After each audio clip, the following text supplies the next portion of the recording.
important au Québec, c'est de cesser cette intimidation dans le placement des employés des grands chantiers par les syndicats auprès des employeurs. Or, contrairement à ce qui était prévu dans le projet de loi, la ministre du Travail vient nous dire qu'à partir de maintenant, il va y avoir 2 catégories d'employeurs. Ceux qui acceptent de transiger avec les syndicats et ceux qui refusent de transiger avec les syndicats. Sincèrement, là, moi, je ne voudrais pas personnellement être d'un soulier des employeurs qui vont refuser de transiger avec les syndicats. Donc, je pense que ça va complètement contre l'esprit de la loi.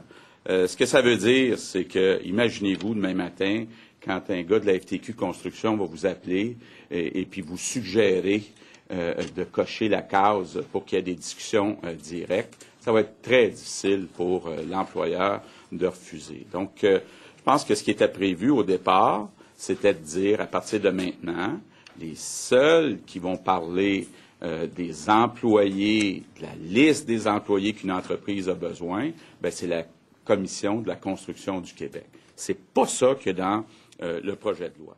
En plus, l'autre chose qu'il faut se demander, puis peut-être que les critiques doivent s'adresser davantage au gouvernement libéral, mais c'est totalement inacceptable qu'un projet de loi qui a été adopté le 2 décembre 2011, qu'un an plus tard, on vienne nous dire, bien, savez-vous, on n'a pas eu le temps de mettre en place le système informatique.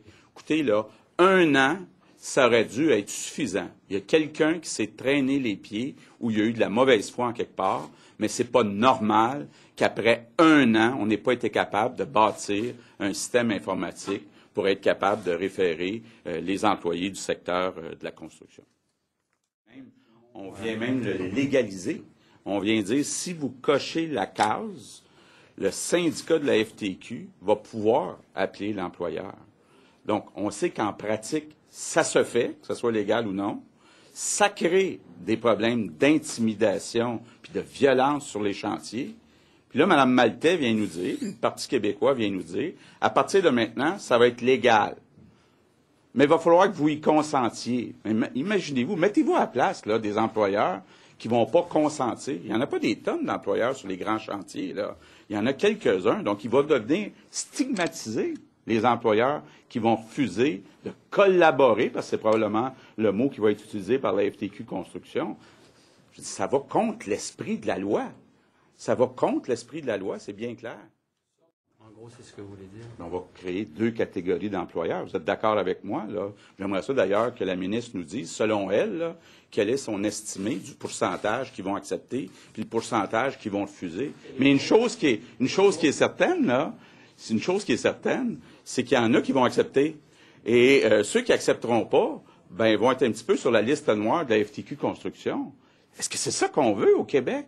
Avec tout ce qu'on a vu, là, de l'intimidation auprès des femmes sur les chantiers de construction, on veut que ça continue parce que le Parti québécois, là, veut défendre les intérêts des syndicats. Ce que je me rends compte, là, c'est qu'on avait un gouvernement qui défendait les intérêts des donateurs du Parti libéral. Puis là, on est passé à un gouvernement qui défend les intérêts des syndicats. Est-ce qu'on pourrait avoir un gouvernement qui défend les intérêts des citoyens? Je pense que c'est ça qui est souhaité.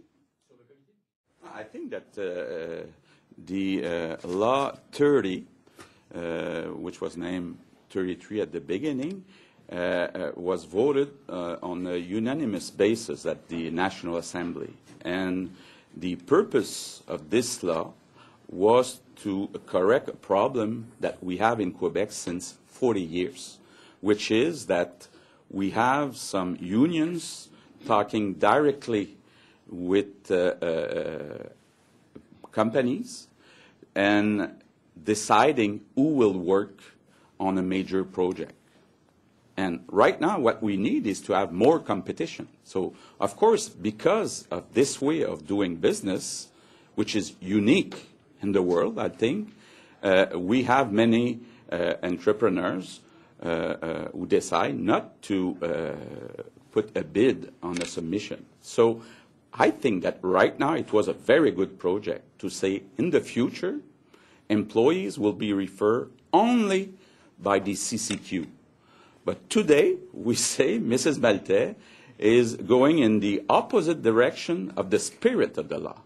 She's saying that starting after December 2nd, because they didn't have the time for a full year to put that in place, that's another problem, that right now the way we'll proceed is that entrepreneurs will have to decide if they accept or not to talk to unions.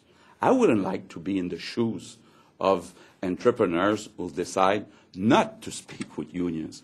So we'll be in the same situation as we are right now because of this way of applying the Law 30.